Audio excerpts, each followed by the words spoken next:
અરવલ્લી જિલ્લાના પ્રસિદ્ધ યાત્રાધામ શામળાજીને મળી વિકાસની રંગબેરંગી ભેટ, સાથે જ લાઇટ એન્ડ સાઉન્ડ શોનું લોકાર્પણ કરવામાં આવ્યું। અરવલ્લી જિલ્લાની હરિયાળી ગિરિમાળાઓ વચ્ચે વસેલા શામળિયા ભગવાનના નયનરમ્ય મંદિર ખાતે લાઇટ અને સાઉન્ડ શોનું લોકાર્પણ કરવામાં આવ્યું।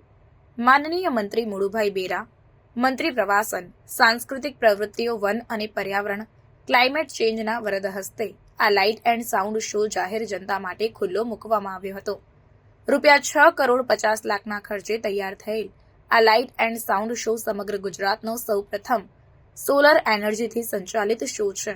ભગવાન વિષ્ણુની વિવિધ લીલાઓ અને કથાઓ સાથે જોડાયેલ આ light and sound show 3D projection mapping technology પર આધારિત છે। વાઇબ્રન્ટ કલર અને હાઈ ક્વોલિટી સાઉન્ડ આધારિત શો પ્રવાસીઓ માટે આકર્ષણનું કેન્દ્ર બની રહેશે। દરરોજ સાંજે 6:45 આ શો તમામ યાત્રિકોને વિનામૂલ્યે બતાવવામાં આવશે।